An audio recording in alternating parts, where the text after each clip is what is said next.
not only rooted in the old world of Russia, but also much easier and simpler to deal with until senility set in. She was less prone to nag and scold and gave fewer, though wetter, kisses. Perhaps, as the old saw has it, grandparents have greater ease with their grandchildren than parents because they don't have to raise them. Yet bubbies like mine, with old world roots, could be even more overly protective than their sons or daughters. A woman friend of mine told me once that when she stayed overnight at her grandmother's house, she was not allowed to go out to pick up the morning paper in the driveway without her bubby walking with her and holding her hand. This was as true when she was 18 as it had been when she was 8. Another woman friend of mine, songwriter Rita Abrams, told me when she was in her 20s, her aging grandmother took her to the movies. As they entered the theater, her grandmother commanded, "Get yourself some popcorn." Rita said, "It's okay, bubby. I don't want any popcorn." Her bubby repeated, "Get yourself some popcorn." Rita again declined, but when her bubby once more insisted, she gave in and got the popcorn. After the movie, they went to dinner. Looking at Rita's plate, her grandmother observed, "You haven't eaten very much." Rita said, "I'm not very hungry." Her grandmother scolded, "Of course you're not hungry, after all that popcorn." Rita's story about her bubby is reminiscent of the joke about the Jewish mother who brings over 2 new ties as a birthday gift for her adult son. Later, in the evening, the two meet for dinner, and the son is wearing one of the ties. His mother takes one look at him and says, "You didn't like the other tie?" Mothers and grandmothers can often be seen through a nearly identical lens.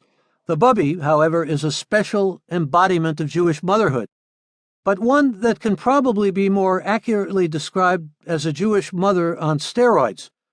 Bubbies can be pictured as being even more consumed with pride and love for their children's children than for their own. Why have Jewish mothers and grandmothers been fodder now, for years, for such a wide range of jokes that nearly sanctify their over-the-top feelings of love and pride in their children? The definition of a Jewish genius? An ordinary boy with a Jewish mother. Or Jesus, obviously being a Jewish boy because he thought his mother was a virgin and his mother thought he was God. Jewish mothers, especially, are often portrayed as braggarts about their children at the same time that they are ridiculed for creating neuroses in them, as in the one about the Jewish mother who boasts to all of her friends that her son sees a psychoanalyst 6 times a week, and she adds proudly, "He talks mainly about me." Or the Jewish mother who says, "Yes, my son is in a wheelchair, and yes, he can walk perfectly well, but thank God he doesn't have to." Are these the same Jewish mothers who are compared in jokes to Rottweilers, or worse yet, vultures? The difference is, vultures wait until you are dead to eat your heart out. Yet generations pass, and time and assimilation march on. Many of the young Jewish women thought to be prototypes for portrayals in Jewish American princess jokes are now grandmothers and even great-grandmothers. However, distinctive typing of Jewish mothers and grandmothers remains alive in many of the jokes we tell, hear, and read. We can even go to the line from an unknown source about what the mother of Christopher Columbus might have said if she were a Jewish mother, and there are scholars who claim Columbus was a Jew. "I don't care what you discovered. You didn't call, you didn't write."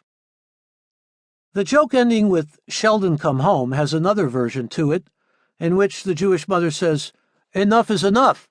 For me, the first version strikes a stronger chord. I told the joke, with that ending, to my friend, the actor Peter Coyote, who, though born Jewish, nay Kohon, had by that time become an ordained Zen priest. I kidded him that the joke was obviously about men like him. I also told it to Ramdas because it easily could have been about him as well, a Jewish boy who went to Harvard and became a spiritual teacher with a name change from Richard Alpert, plucked right out of the East, and I don't mean Brooklyn. The joke resonates with present-day Jews by virtue of the fact that many have taken up Eastern, especially Buddhist, practices. The signifiers that denote this phenomenon, Bagel Buddhist and Jubu, have become part of the popular lexicon. I know a young woman whose mother insisted